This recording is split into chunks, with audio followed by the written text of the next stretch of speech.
Hey guys, Marcus here again, bringing you another Tokullectibles weekend review. So let's jump right into it. What new things did we get in this week? Well, not as much as last week, but we did get a few cool things. First up, Kajiki Vice Stamp. So these guys represent Kamen Rider Saber. They were a movie bonus item. If you got the movie ticket, then you waited a few months and then redeemed this at Lawson or Loppy stores in Japan. They also came with this little keychain charm thing, which is kind of huge to be putting on keys, but I guess you can put it on a bag or anything, whatever. I think we got most of these guys out this week. We should get the rest of them out Monday. Also in this week was the Donbrothers theme CD, which comes with a special avatar gear, which plays some of the theme song when you have the Don Blaster. You notice mine is still in the box, and that's because I haven't yet figured out how I want to display these guys. We haven't done dices yet for the Avatar gears. They're pretty close to the Sentai gears, but they fit a little bit differently. And I don't want to have these guys sitting around loose. So for now, everyone I get, they'll just sit in their packages for now. We also got the Gokaiger wristwatches in. This was the last batch of them. I think there were 2 or 3 waves of these, and this is the last one here. That's what that guy looks like. I'll take it out a bit so you can see. There's a little charm on there that has the gun, and it's a leather band. These watches are always a weird thing because most of us probably have some kind of smart watch. I'm rocking an Apple Watch, but these watches are also kind of cool not to pass up. There's a Geo one that I had from before. Like I said, we got the last batch of these in this week. If it's something you want, these are the unisex models. We don't have any more of the ones that were designed for women. Not quite tokusatsu, but we did get these things in this week. Boom. This is the Deluxe Iron Man Mark 24 Hulkbuster. This is made by 3-0, the same guys that have been banging out the 1/6 scale Power Ranger figures recently. I'd honestly forgotten that we had these coming in, but as soon as they came off the truck and I saw them being unpacked, I had to grab one. I don't have space for this. I have no idea what I'm gonna do with it, but I like that it can actually fit one of the Iron Man suits inside of it. It's got this, it's got die cast, it's got lights. It's a really cool figure. I'm gonna have to figure out where to put this. If you missed out on a pre-order for these, we do have a few extra as well. Also in this week, and I don't have any on hand because I neglected to grab any before I left, but Donbrothers keychains, volume 1. That includes 5 keychains, little keychains about that big. You're gonna have all 5 of the core team. That's a full set. We have some extras of those available now. Also not pictured. There's an encyclopedia, so not to be confused with the toy history book we looked at last week, but there's an encyclopedia, 2022 definitive edition of Super Sentai.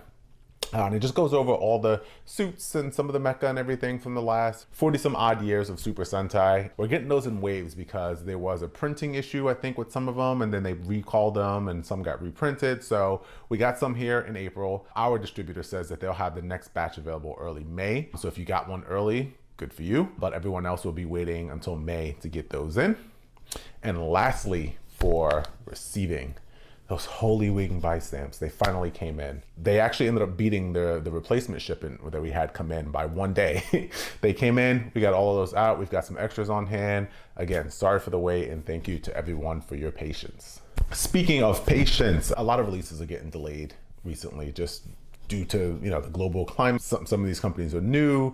A lot of it is based in China. There's a lot of shutdowns going on. There's a lot of uncertainty. So we do have a few products that have been delayed, and here are a few that people keep asking about. One is the Carbotix Voltron, and that's made by Blitzway. The pre-orders that we have up are actually for the USA release.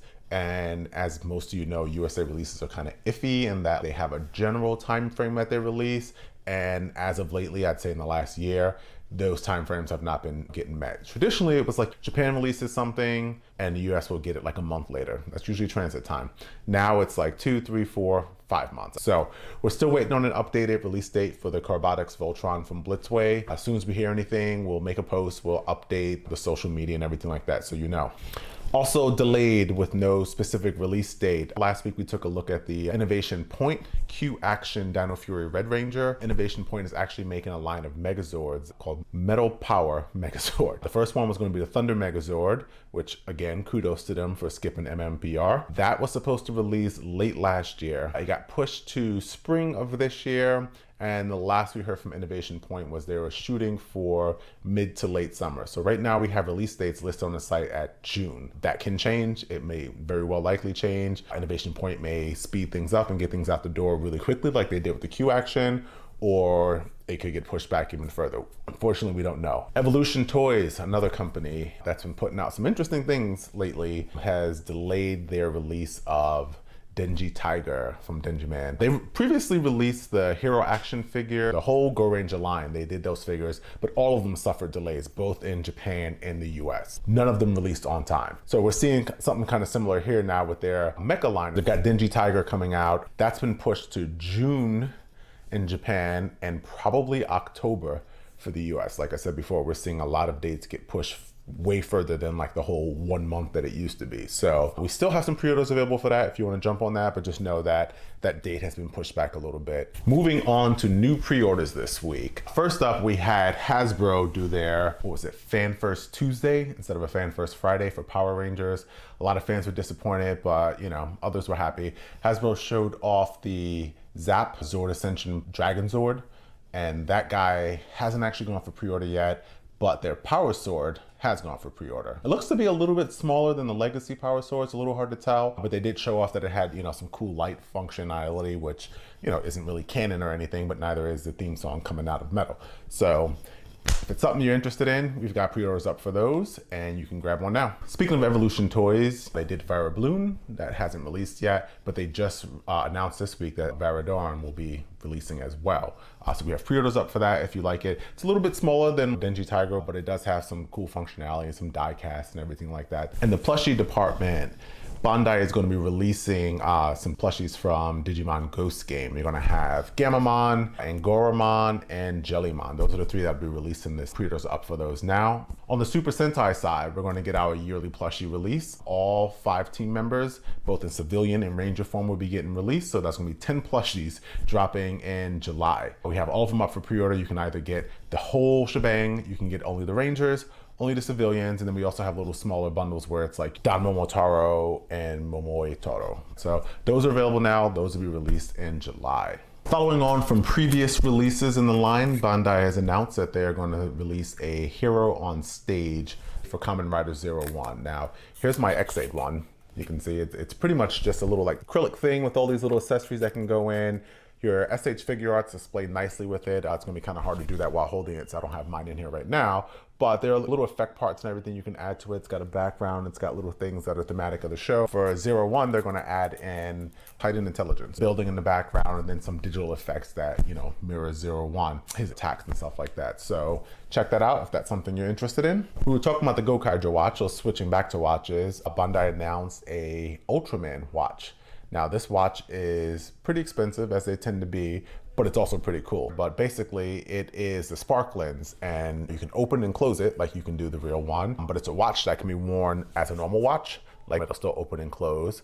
It also has a clip, so you can wear it as kind of as a pocket watch, or, you know, just put the little carabiner on your hip and take it with you like that. And you can also disconnect the spark lens part and just sit on your desk and have it display as a clock. That one's nearly $400, so it's not a walk in the park. But if it's something that you think would be cool, you're an Ultraman fan, you want to rock it on your wrist, check it out. Speaking of Ultraman, pre-orders went up for SH Figure Arts Ultraman Suit Taro, the animation edition. A bit of a mouthful, but those will be getting a Japanese release, and then we'll also have a domestic USA type release. And when I say USA, a lot of people often think like, oh, it only ship in USA. No, it just means that it's one that's designed for the North American market, and it also gets domestic support. So if you live in Canada, US, Mexico, anything like that, buying things that are made for the US market is a little bit better, because if you have an issue with it, you get domestic support. It's a little bit easier to mail something back to California than it is to mail it all the way back to Japan. The downside being, of course, that they release a lot later, as we talked about before, and that's actually it, because it's actually cheaper to buy the USA release as well. So that's your trade-off there. Play it how you want it.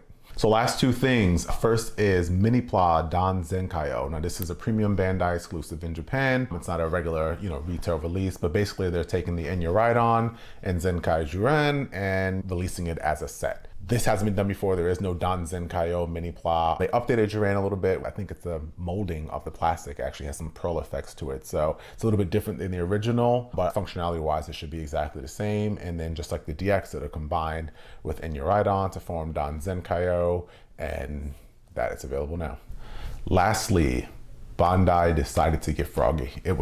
So they came to us and said like, hey, we're gonna do the Kingstone belt. It's coming soon. Here's some early information on it, right? So we're like, all right, cool. That's great. This was a Kickstarter, by the way, in Japan, like, last year. It's a special version of the belt. It's a DX, it's not a CS, and it had some updated functionalities. And if you got in on the crowdfunding, it had some extra perks. So we got a chance to get it here in the US. Thought that was great. We were preparing to launch it and everything. And then we get the go call. But the go call came with a, hey, we need final numbers on these within a couple hours. So we asked, can we make it public so everyone can know about it, put it out there for order to kind of gauge what the reception would be. Figured it'd be positive, but you never know. And then that night we put in orders. So we overshot a little bit, a lot actually, to hopefully have enough on hand for any fans who want to get it down the line. We've been told that chances are this is going to be a one-run type of deal. We're expecting those later this year. Like I said, we have a lot of pre-orders on hand, so there's no need to immediately go out and rush.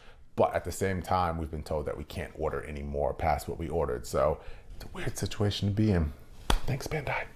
All right, so I'm always seeing people get their Toku products, and it's always cool to see the videos people pull up playing with them. And some of my favorite are always the Henshin videos, because it's really hard to recreate a Henshin, right? Like in the show, there are all these effects, there's all the sound, there's things going all the way around you. Like, one of my favorite riders, X8, all the stuff that happens there, you can't really reproduce that in real life. Saber took it to a whole new level of crazy with their transformation effects, but there are some people who do it and they just have fun with it. And it's like, it doesn't look as epic, but you can tell that they're feeling it and they're having fun with it. So I kind of wanted to highlight a couple of those.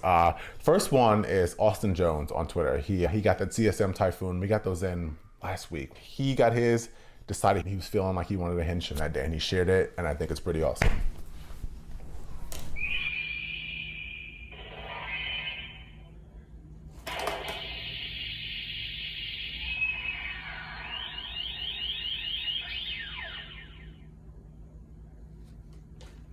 So you can check Austin out on Twitter. He's on Twitter at AustinJones6. Another video that's not quite a Henshin, although this guy has done lots of Henshins and they're actually pretty cool. Chris Wilgus, he was showing off the Kamen Rider 01 Henshin action case. It's a phone case that goes on your iPhone and it looks like the 01 driver. So he got his and did a video. I thought it was really cool, and I thought that you guys would want to check it out too. So here he is with a Henshin action case.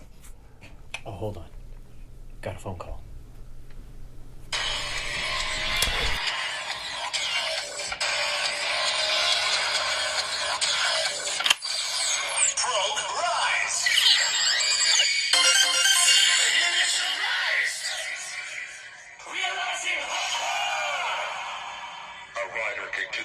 Turns to take off toward a dream.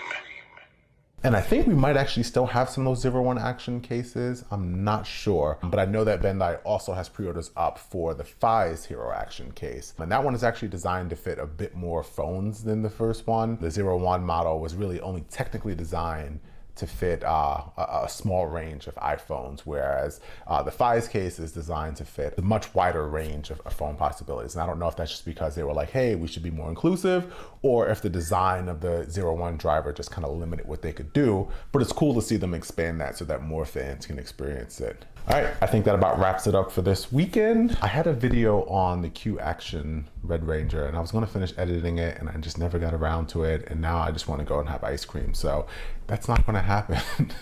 I hope you guys have a great weekend. Later.